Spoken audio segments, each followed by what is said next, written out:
السلام علیکم ورحمۃ اللہ وبرکاتہ۔ کیا حال ہے سب کا؟ الحمدللہ۔ آپ نے یہ نوٹ کیا ہوگا کہ جب قرآن مجید حفظ کرتے ہیں اور ایک آیت کو بار بار پڑھتے ہیں اور پڑھتے چلے جاتے ہیں تو پھر غور و فکر کی اور تدبر کی کیفیت کیا ہوتی ہے؟ کیا اس کے بغیر تدبر ممکن ہے؟ یعنی آپ رواں پڑھتے جائیں تو اس میں کیا ہوتا ہے کہ ذہن کہیں سے کہیں چلا جاتا ہے، لیکن جب آپ اس کو ریپیٹ کرتے ہیں ایک بار، دو بار، کئی بار، بار بار، تو پھر وہ الفاظ جب کئی بار آپ زبان سے نکالتے ہیں تو آخر کچھ بار تو آپ کا دھیان اس پہ جائے گا ہی نا۔ تو اس لیے اس نیت سے قرآن مجید کا کچھ نہ کچھ حصہ یاد کرنا شروع کریں، چاہے ایک آیت ہی کیوں نہ ہو، ٹھیک ہے نا؟ تو اس سے آپ دیکھیں گے کہ آپ کے دل کی حالت بھی بڑی اچھی ہوگی، قلبی کیفیات بہتر ہوں گی، کیونکہ قرآن سے دل زندہ ہو جاتا ہے نا۔ اور اس کے ساتھ ساتھ انشاءاللہ جب بار بار کہیں گے کہ والسابقون الاولون من المہاجرین والانصار، تو دل میں ایک محبت آئے گی ان کے لیے۔ مہاجرین والانصار، کون ہوتے ہیں مہاجر، کون ہوتے ہیں انصار، اور میں کون ہوں، کن کی تعریف ہو رہی ہے، کن کے لیے جنت کے باغ ہیں، کن سے اللہ راضی ہو گیا ہے، کن کے لیے عظیم الشان کامیابی ہے، کیا میرے اندر ان جیسی کوئی خوبی ہے؟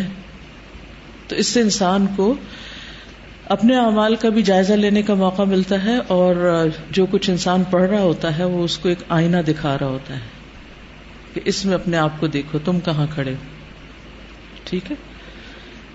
تو مجھے امید ہے کہ اس آیت کو آپ بھولیں گے نہیں انشاءاللہ۔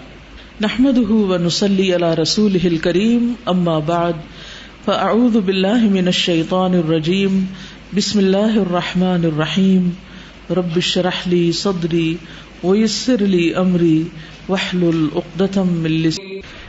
کل ہم نے مجلس حدیث کے بارے میں پڑھا کہ کس طرح اس کا اہتمام کرنا چاہیے، کیسے اس کا احترام کرنا چاہیے، اور اس میں ہمارا رویہ اور ہمارا بیٹھنے کا انداز اور ہماری نیت یہ سب کیسے ہونی چاہیے۔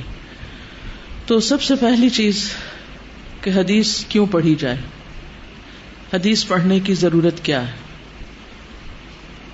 اس کے پڑھنے سے کیا فائدہ ہوگا، کوئی بتائے گا آپ میں سے؟ حدیث کیوں پڑھی جائے، اس کام میں اپنا وقت کیوں لگایا جائے؟ جی آپ فرمائیے۔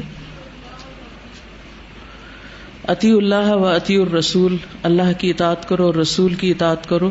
تو رسول اللہ صلی اللہ علیہ وسلم کی اطاعت کیسے ہو سکتی ہے جب تک کہ ہم یہ جانتے ہی نہ ہوں کہ آپ نے کیا فرمایا، آپ نے کیا کیا۔ ہم آپ کی پیروی کر ہی نہیں سکتے، ہم آپ کا اتباع کر ہی نہیں سکتے، ہم سیدھے راستے پر چل ہی نہیں سکتے جب تک کہ آپ کے پیچھے نہ چلیں۔ اور آپ کا وعدہ کیا ہے کہ میں تم میں دو چیزیں چھوڑ کر جا رہا ہوں، اگر ان کو مضبوطی سے پکڑے رکھو گے تو کبھی گمراہ نہیں ہوگے۔ تو انسان گمراہی سے بھی جب بھی بچ سکتا ہے جب قرآن مجید کے ساتھ ساتھ حدیث رسول صلی اللہ علیہ وسلم کو بھی پڑھے، سمجھے، مضبوطی سے پکڑے، اس کا علم حاصل کرے اور اس پر عمل کرے۔ یعنی صراط مستقیم پر چلنے کے لیے صرف قرآن کا علم ہونا کافی نہیں۔ پھر یہ بتائیے کہ کس نیت سے پڑھنا چاہیے، آپ بتائیے، ایگزیکٹلی ورڈز بتائیے جو میں نے کل بتائے تھے کہ حدیث پڑھنے کی نیت کیا ہونی چاہیے۔ اللہ کا چہرہ چاہنے کے لیے، اللہ سبحانہ و تعالی کے چہرے کے دیدار کے لیے، اس کو راضی کرنے کے لیے، اس کو خوش کرنے کے لیے۔ اور کس لیے نہیں پڑھنی چاہیے، یعنی ایک تو یہ نا کہ کیوں پڑھی جائے، اور کون سی نیت درست نہیں، دنیاوی فائدوں کے لیے۔ اور دنیاوی فائدوں میں کیا کچھ آتا ہے، کیا چیزیں آتی ہیں؟ مثلا نمبر 1 مال کمانا، نمبر 2 شہرت چاہنا کہ لوگ مجھے بڑا عالم سمجھے، کہ اس کو تو اتنی حدیثیں یاد ہیں اور اس کو تو بڑی سمجھ ہے، یہ تو بہت کچھ جانتی ہے۔ اور دوسروں کو چیلنج کرنے کے لیے، لوگوں سے جھگڑنے کے لیے، بحث مباحثے کرنے کے لیے، دوسروں کو لیٹ ڈاؤن کرنے کے لیے، دوسروں کو گمراہ ثابت کرنے کے لیے۔ تو یہ مقصد نہیں ہونا چاہیے۔ اور ویسے بھی عمل کا دار و مدار کس پر ہے؟ نیت پر ہے۔ تو ہر شخص کو وہی ملے گا جس کی وہ نیت کرے گا۔ اور یہ معاملہ ہے بڑا نازک. بعض اوقات ہماری نیت کچھ ہوتی ہے، ہمارا ظاہر کچھ اور ہوتا ہے. ہم اندر سے کچھ اور ہوتے ہیں، باہر سے کچھ اور ظاہر کر رہے ہوتے ہیں. ہم چاہ کچھ اور رہے ہوتے ہیں اور دکھا کچھ اور رہے ہوتے ہیں. لیکن یہ تصنع اور یہ غلاف اور یہ سب کچھ بہت دن چلتا نہیں. اللہ سبحانہ وتعالی انسان کی نیت کو آخرت میں تو ظاہر کر ہی دے گا. ایک حدیث میں آتا ہے کہ من سمع سمعہ اللہ، جس نے سنوایا یعنی اپنی شہرت کی تو قیامت کے دن اللہ تعالیٰ اس کی شہرت کر دے گا، یعنی اس کو رسوا کرے گا. اور جس نے دکھاوا کیا اللہ تعالیٰ اس کو قیامت کے دن دکھا دے گا. لیکن دنیا میں بھی انسان کی اصلیت اس کا اندر سامنے آ جاتا ہے. اور اس کی ایک بہت بڑی مثال ابلیس کی ہے. ابلیس اگرچہ ظاہراً بہت عبادت گزار تھا اور اس وجہ سے وہ فرشتوں کا ہم نشین بھی ہوا کرتا اور ان سے بھی دوستی تھی کیونکہ ان جیسے کام کرتا، لیکن اس کے اندر ایک خرابی تھی. تو بعض اوقات ہم عبادت کے بڑے بڑے کام کر رہے ہوتے ہیں لیکن ہمارے اندر کی خرابیاں خود ہم سے بھی چھپی ہوئی ہوتی ہیں. لوگ ہمیں بڑا نیک سمجھتے ہیں لیکن ہم نیک ہوتے نہیں. اور اس سے زیادہ خطرناک کوئی بات نہیں کہ لوگ تو ہمیں اچھا سمجھیں لیکن اللہ کی نگاہ میں ہمارا کوئی مقام نہ ہو. تو بہرحال ایک ایسی سچویشن پیدا ہوئی کہ جس میں ابلیس کے اندر کی خرابی سامنے آ گئی، ظاہر ہو گئی. اس کا پول کھل گیا کہ یہ صرف ظاہریت کی عبادت تھی.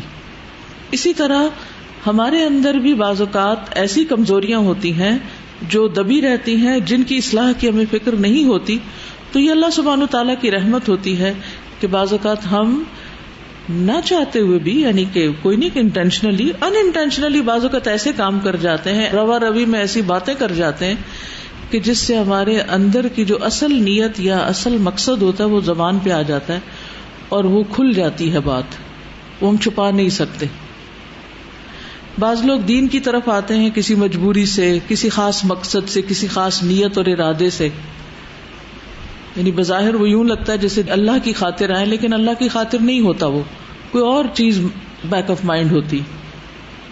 پھر جب وہ مقاصد پورے ہوتے نظر نہیں آتے تو چھوٹی سی سچویشن یا چھوٹی سی مشکل جو اس راستے میں پیش آتی ہے اس سے ان کا اندر کا حال سامنے آ جاتا ہے اور وہ فوراً اس راستے کو چھوڑ دیتے ہیں. ہم سب کو بھی سوچنا چاہیے کہ کہیں ایسا کوئی نفاق ہمارے اندر تو نہیں. عبداللہ بن ابی اور اس کے ساتھیوں نے اسلام کی ترقی کو دیکھ کر اسلام قبول کیا تھا، لیکن ان کی باتوں سے، ان کے حربوں سے ان کی اصلیت مسلمانوں کے سامنے آتی رہتی تھی.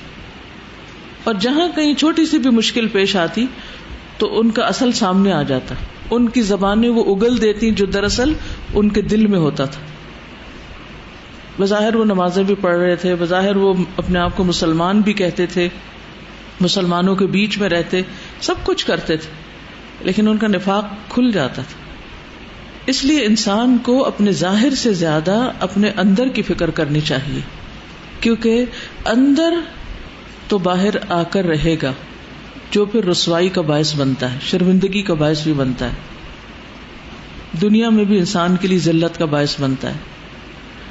اور سب سے خطرناک چیز یہ کہ راہ حق سے ہٹ جانے کا سبب بن جاتا ہے، کیونکہ وہ اللہ کی خاطر کام نہیں ہو رہا ہوتا، لہذا اس میں استقامت آ ہی نہیں سکتی.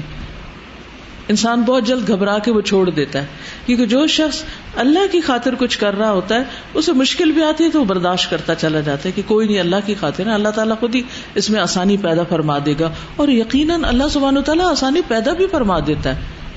ہم دیکھتے ہیں کہ حضرت بلال رضی اللہ عنہ پہ کتنی بڑی بڑی مشکلیں آئی، لیکن احد اخلاص تھا تو کیا ہوا، وہ مشکل جھیلنا آسان ہو گئی.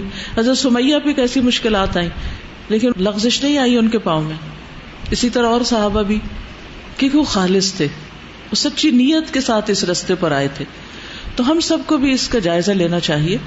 اگر ہماری نیت واقعی اللہ سبحانہ تعالیٰ کے دیدار کی ہوگی، اللہ کی رضا کی ہوگی، اللہ سبحانہ تعالیٰ کو خوش کرنے کی ہوگی، تو یہ چھوٹی موٹی مشکلات جو پڑھنے کے راستے میں، سیکھنے سکھانے کے راستے میں آتی ہیں، یہ کوئی پھر بڑی بات نہیں. اور پڑھ کر بھی بعد میں دین پر عمل کرنے کے راستے میں بھی جو مشکلات آتی ہیں وہ بھی پھر کوئی بہت مسئلہ نہیں کرتی. اور اگر یہ نہ ہو تو پھر کیا ہوتا ہے, چھوٹی سی بھی رکاوٹ آتی ہے, چھوٹا سا بھی مسئلہ پیش آتا ہے, تو پھر انسان فوراً جس دنیا کی خاطر وہ دین کی طرف آتا ہے اسی دنیا کی خاطر دین کو چھوڑ جاتا ہے, پھر وہ دنیا کا ہی بندہ بن کے رہ جاتا ہے. تو اس لیے ڈے 1 سے ہی جب ہم علم حاصل کرنے لگیں تو اپنی نیتوں کو بار بار پرکھیں. میں یہاں اس مجلس میں کیوں بیٹھی ہوں, کیوں آئی ہوں, کیا مقصد ہے میرا, کیا سیکھنا ہے مجھے.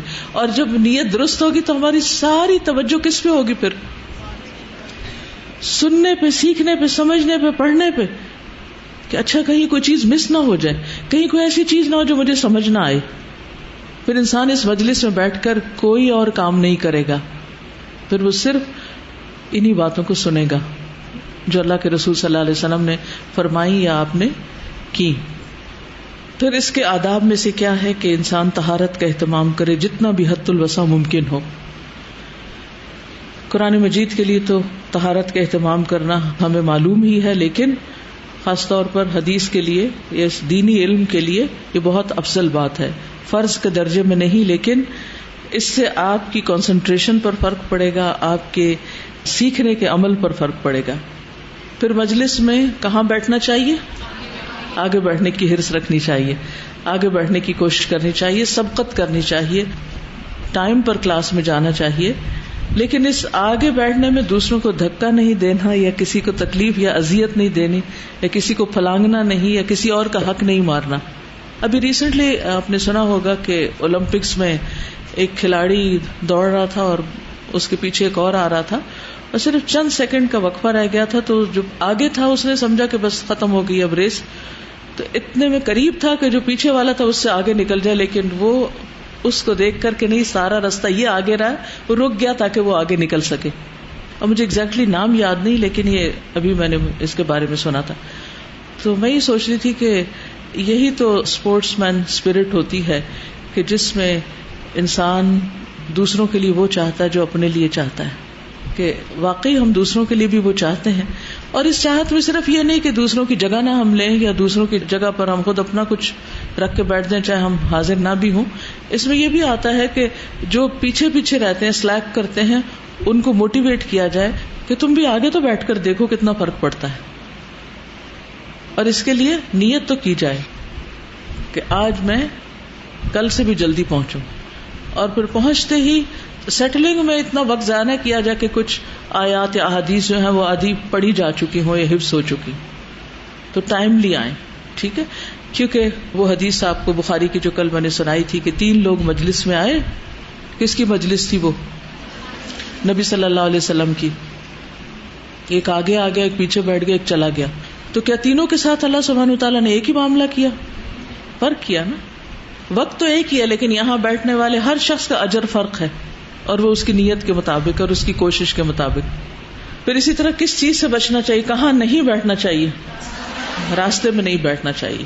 ٹھیک ہے نا. پھر صف کا خیال رکھنا چاہیے, صفوں کو درست کرنا چاہیے.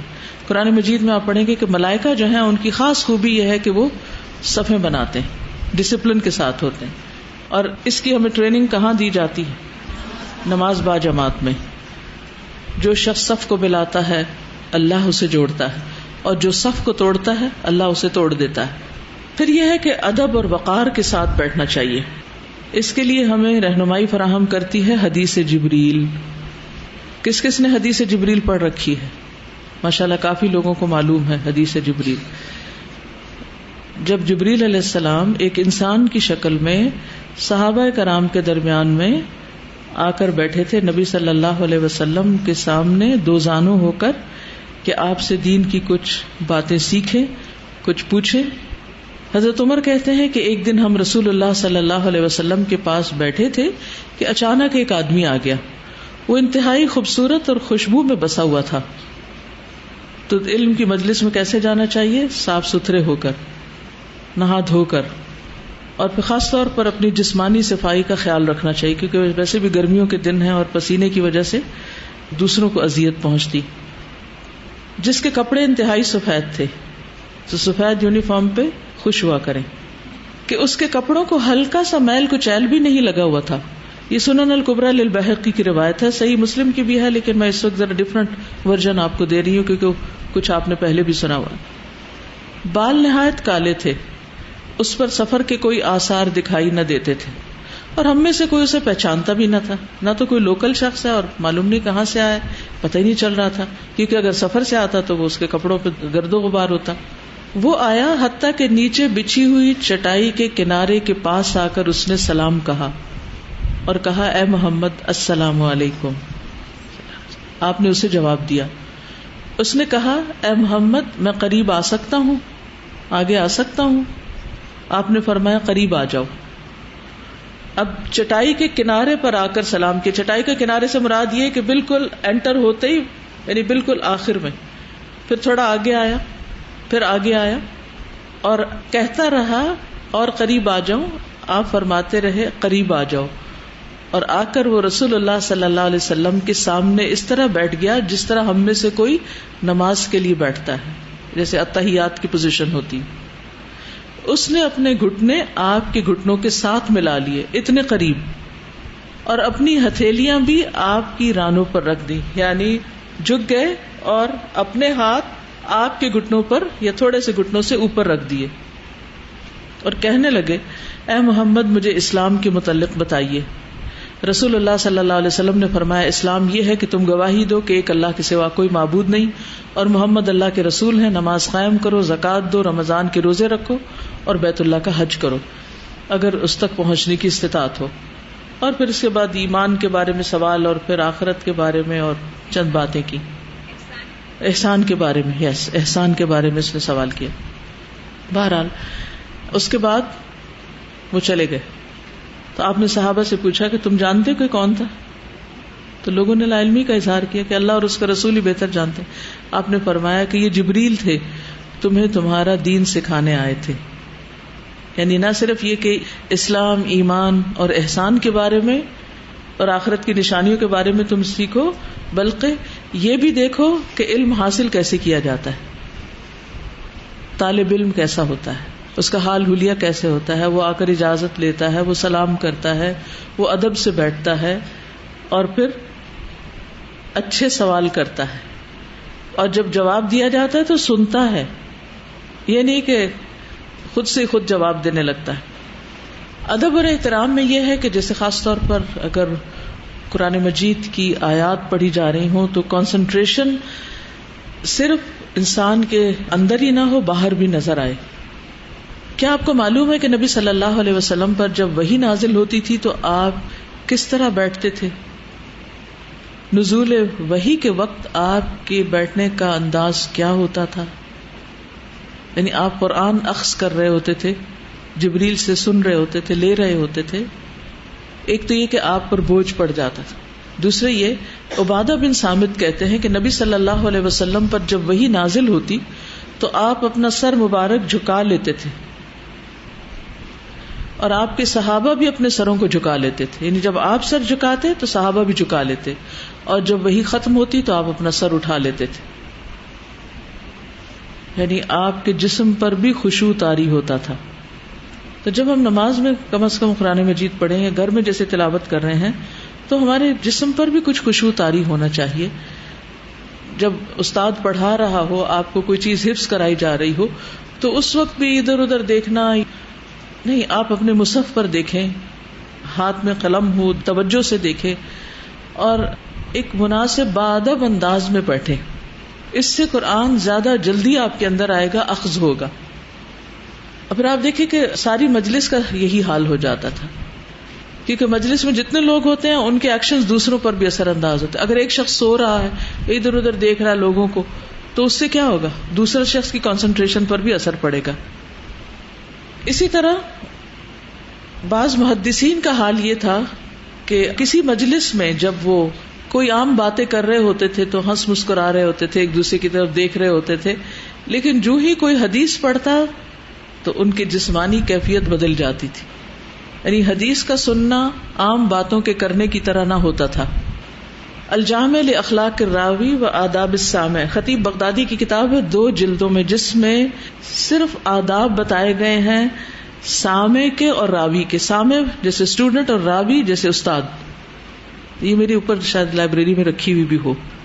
بہت پہلے 88 میں نے اس کتاب کو پڑھا تھا. سبکن سارے آداب پڑھے تھے اس سے پہلے کہ میں اس سبجیکٹ میں آگے جاؤں. آداب سے ایک طرح سے شروع کیا تھا کہ حدیث سننے کے آداب کیا ہیں اور اس کو پھر آگے روایت کرنے کے آداب کیا ہیں. اس میں بہت ساری چیزیں آتی ہیں. اگر آپ کے لیے ممکن ہو تو چاہے سرسری نظر سے مگر اس کتاب کا مطالعہ بہت مفید رہے گا, خصوصاً جن لوگوں کو حدیث کے سیکھنے اور سکھانے سے دلچسپی ہو. خطیب بغدادی کی یہ کتاب ہے اور اس میں حسین معلم سے مروی ہے کہ محمد بن سیرین باتیں کرتے ہوئے ہنس دیتے, یعنی ہنستے مسکراتے, لیکن جب حدیث سامنے آتی تو حالت خشوع میں آ جاتے. کس کے ادب میں؟ نبی صلی اللہ علیہ وسلم کی بات کے ادب میں, یعنی متوجہ ہو جاتے کہ کیا کہا جا رہا ہے. بک کا نام ہے الجامع لاخلاق الراوی, یعنی روایت کرنے والے استاد کے بھی اخلاق, و آداب السامع, اور سامع جو ہے سننے والا جو ہے اس کے مینرز. للخطیب البغدادی. یہ خطیب بغدادی وہی ہیں جنہوں نے 3 دن میں کریمہ المروزیہ سے پوری حدیث بخاری پڑھی تھی. 3 دن. ان کا لیول ایسا تھا نا کہ وہ 3 دن میں پوری کتاب پڑھ بھی سکتے تھے, سمجھ بھی سکتے تھے. ہم 3 دن میں 3 حدیثیں مشکل سے سمجھ پاتے. اور کریمہ المروزیہ جو تھی ان کی عمر 100 سال سے زیادہ ہوئی تھی اور یہ مکہ میں رہتی تھی. ویسے تو مرو کی رہنے والی تھی, یعنی پیچھے سے ان کے آباء و اجداد جو تھے وہ مرو کے تھے. مرو جو ہے یہ خراسان کے علاقے کا شہر ہے, تو اس کی طرف منسوب ہوتے ہیں مروزی یا مروزیہ. یعنی بخاری کے جو راوی ہیں ان میں سے ایک راویہ ہیں جن کی روایت کو بہت اہمیت دی جاتی ہے. یعنی یہ پوری کتاب کو روایت کرتی تھی اور مختلف لوگ آ کے ان سے سنتے اور ان سے اپنی سند جوڑتے تھے.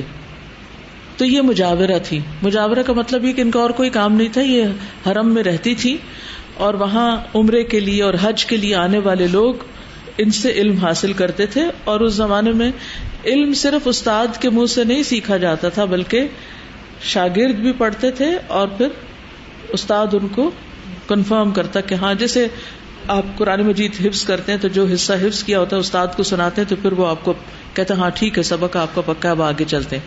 تو اسی طرح حدیث کے بھی سبق ایسے ہی ہوتے تھے. طالب علم گھر سے پڑھ کے مطالعہ کر کے آتے یا اپنی کتاب لکھ کر لاتے اور پھر وہ سناتے تھے استاد کو, اور استاد سن کر اس کو اجازت دیتا تھا کہ ہاں تم اس کو آگے روایت کر سکتے. کیونکہ شاگرد کا پڑھنا جو ہے وہ آگے اس کے استاد بننے کے لیے بہت ضروری ہوتا ہے کہ یہ دیکھا جائے کہ اس کو کتنا آ گیا ہے, یہ روایت کر سکتا یا نہیں کر سکتا, اس کے عربی پڑھنے کا انداز کیا ہے, اس کو کچھ سینس بھی ہے کچھ پڑھنے کی یا نہیں.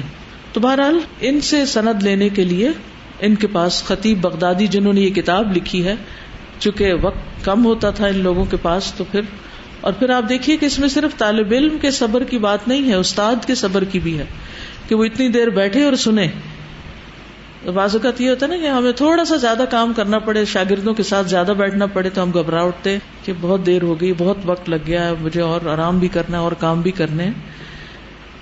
تو واقعی جو سچے استاد ہوتے تھے, جو حقیقت میں استاد تھے, وہ وقت بھی دیتے تھے. لیکن یہ کہ استاد بھی اس وقت استاد بن سکتا نا جب کوئی سیکھنے والا ہو. ہم تو مائل بکرم ہیں کوئی سائل ہی نہیں, راہ دکھلائیں کسے کوئی راہ رب منزل ہی نہیں. کوئی اس راہ پہ چلنا ہی نہیں چاہتا تو پھر پکڑ پکڑ کے اگر لا کر کسی کو چلایا جائے تو وہ تو چلنا نہیں ہوتا نا. بہرحال کل کے لیسن میں ہم نے کتاب المناقب شروع کی اور کتاب المناقب میں صحابہ کرام کے فضائل کے بارے میں بات کی کہ صحابہ کرام کو عام لوگوں پر بہت بڑی فضیلت حاصل ہے. اور پھر ہم نے یہ بھی پڑھا کہ صحابی کس کو کہتے ہیں. کس کو کہتے ہیں صحابی؟ جس نے اسلام کی حالت میں رسول اللہ صلی اللہ علیہ وسلم کو دیکھا ہو یا ان کے ساتھ کچھ وقت گزارا ہو. تو جس نے جتنا زیادہ وقت گزارا اس کا مقام پھر صحابہ میں سے بھی اور بڑا ہے. ٹھیک ہے نا. اور ان میں سے خصوصاً وہ لوگ جو والسابقون الاولون من المہاجرین والانصار والذین اتبعوہم باحسان رضی اللہ عنہم ورضوا عنہ, وأعد لهم جنات تجری تحتها الانہار خالدین فیہا ابدا ذلک الفوز العظیم. ٹھیک ہے.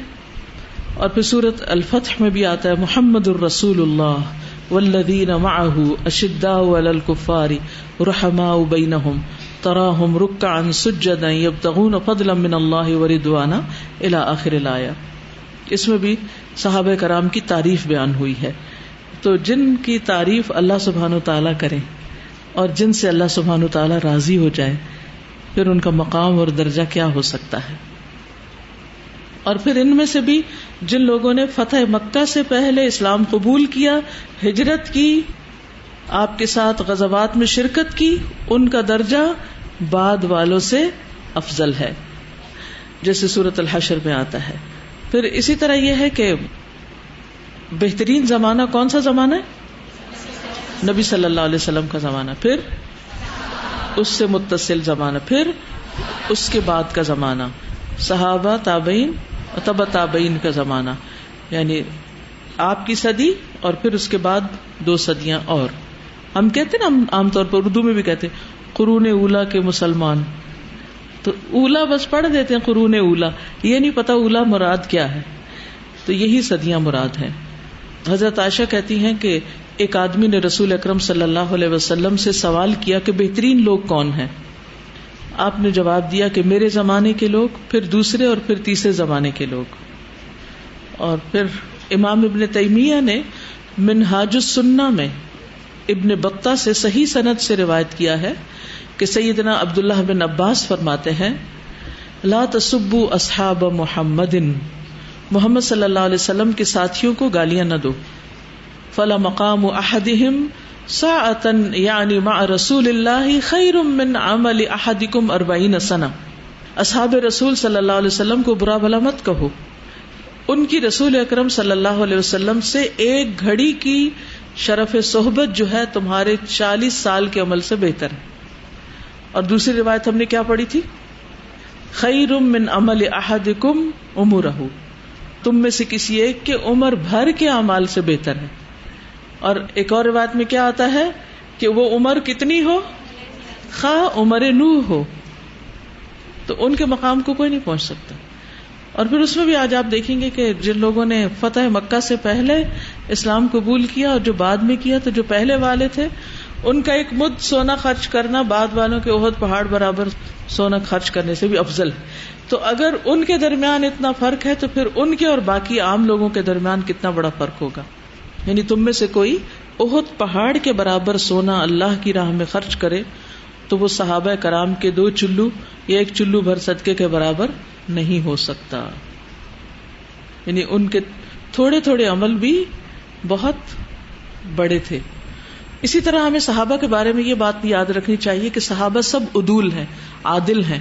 صحیح حدیث کی روایت میں شرط ہوتی ہے نا کہ راوی کیا ہو، عادل اور ضابط. یعنی عادل کا مطلب یہ ہے کہ وہ سچا ہو، امانت دار ہو، کیونکہ اس زمانے میں جس کے اندر سچائی اور امانت نہیں تھی وہ کون تھا؟ منافق تھا. تو جو صحابہ ہیں وہ تمام عادل ہیں، خواہ جن کا فتنوں سے پالا پڑا یا ان سے محفوظ رہا، دونوں طرح کے عادل ہیں. اور اس پر امت کا اجماع ہے کہ تمام صحابہ عادل ہیں. یعنی ان سے جو حدیث لی جائے گی اس کو درست مانا جائے گا، ان کے اوپر جرح و تعدیل نہیں کی جائے گی. یعنی بعد میں کوئی آ کے ان کو یہ نہیں کہے گا کہ یہ عادل تھا اور یہ نہیں تھا، نہیں، وہ سب عادل تھے. اس کی وجہ کیا ہے؟ اس کی وجہ ان کو وہ اخلاص اور سچائی ہے کہ انہوں نے اپنی جان، مال، اولاد، گھر بار، تن من دھن، ہر چیز بغیر کسی شرط کے، بغیر کسی بھی قسم کی کنڈیشن کے اسلام کی راہ میں نبی صلی اللہ علیہ وسلم کے ساتھ مل کر اسے خرچ کیا تھا. یعنی کسی بھی طرح کی کبھی بھی کوئی قربانی مانگی گئی تو وہ پیچھے نہیں رہے، اور اگر کبھی کوئی پیچھے رہ بھی گیا تو اس نے اس کے ساتھ پھر جو معاملہ ہوا وہ بھی آپ سورۃ توبہ میں پڑھ چکے ہیں. تو اس لیے ہم سب اصحاب رسول سے محبت رکھتے ہیں، ان کی محبت میں کوتاہی نہیں کرتے، نہ ہی ان میں سے کسی سے اظہار برات کرتے ہیں، اور پھر ان کا ذکر جمیل ہماری زبانوں پہ جاری رہتا ہے اور ہم ان کے بارے میں اچھا گمان رکھتے ہیں، خواہ ان سے انسان ہونے کے ناطے کچھ خطائیں ہوئی، کچھ اجتہادی غلطیاں ہوئی، لیکن اس کا معاملہ ہم اللہ کے سپرد کرتے ہیں، کیونکہ اللہ سبحانہ وتعالیٰ نے خود فرما دیا کہ رضی اللہ عنہم ورضوا عنہ. اور پھر والذین جاؤوا من بعدہم، ان صحابہ کے بعد جو آئے ہیں وہ کیا کہتے ہیں؟ یقولون ربنا اغفر لنا ولاخواننا الذین سبقونا بالایمان. وہ جو سابقون الاولون جو ہم سے پہلے ایمان میں سبقت لے گئے ہیں وہ کیا ہیں؟ آپ ان کو بھی بخش دیجئے، وہ ہمارے بھائی ہیں. ربنا اغفر لنا ولاخواننا ولا تجعل فی قلوبنا غلا للذین آمنوا. ایمان والوں کے لیے ہمارے دل میں کوئی غل نہ چھوڑ، ہمارے دل میں ان کے بارے میں کوئی بدگمانی بھی نہ ہو کسی قسم کی. ربنا انک رؤوف الرحیم. تو اس کی تفسیر عام طور پر کیا کی جاتی ہے کہ یہ جو سبقونا بالایمان ہے یہ دراصل کون ہے؟ صحابہ کرام ہیں جو سابقون الاولون من المہاجرین والانصار، کہ ان کے بارے میں ہمیں غل اور حقد اور حسد اور طعن و تشنیع کرنے کا کوئی حق نہیں. یہ میں نے مختصر سا خلاصہ اس لیے بیان کیا ہے تاکہ آپ کو صحابہ کا مقام معلوم ہو. صحابہ کے مقام پر انشاءاللہ تعالیٰ آپ اور چیزیں پڑھ سکتے ہیں. سیرت صحابہ عموماً جو کتابیں لکھی جاتی ہیں ان کے اگر مقدمے آپ پڑھیں، لائبریری جایا کریں، اس میں دیکھیں. ویکینڈ پہ خاص طور پر آپ ضرور یہ دیکھیں کہ صحابہ کی سیرت پر کون کون سی کتابیں، کافی اچھی کلیکشن اوپر ہے. تو ان کتابوں کو کھولیں، شروع میں جو مقدمہ ہوگا اس میں آپ کو ان کی فضائل کے بارے میں بہت سی باتیں پتہ چلیں گی. اور کچھ باتیں تو ہم پڑھتے سنتے بھی رہتے ہیں، لیکن یہ ہے کہ اپنی آنکھ سے جب انسان کوئی چیز پڑھ لیتا ہے تو وہ پھر علم یقینی ہوتا ہے، عین الیقین ہو جاتا ہے. ایک تو یہ کہ جو میں آپ کو بتا رہی ہوں آپ سن رہے ہیں، یہ تو پہلا درجہ ہے سننا، لیکن پھر اس کے بعد دوسرا درجہ کیا ہے کہ آپ خود اس کو پڑھیں جا کے. اور الحمدللہ کتاب بخاری سے بھی آپ براہ راست پڑھیں گے. اس کو پڑھنے کا بھی اصل مقصد کیا ہے کہ علم یقینی میں اضافہ ہو. علم یقینی کا فائدہ کیا ہوتا ہے؟ عمل میں بہتری آتی، عمل میں بہتری آتی ہے، اور پھر انسان اس کو آگے بھی سکھا سکتا ہے. پھر استقامت آتی ہے، ثابت قدمی آتی ہے انسان کے اندر. پھر اس دین کو دل و جان سے انسان پکڑ لیتا ہے کہ یہ بات سچ ہے. ورنہ اگر آپ یہاں سے کچھ سن کے کسی کو بتا رہے، اس نے آپ کو چیلنج کر دیا کہاں لکھا ہوا ہے کچھ، تو آپ لڑکھڑا جائیں گے، پتہ نہیں لکھا بھی ہے کہ نہیں، ایسے ہی کچھ سنا دیا گیا. تو ان کتابوں کو ضرور آپ دیکھیے.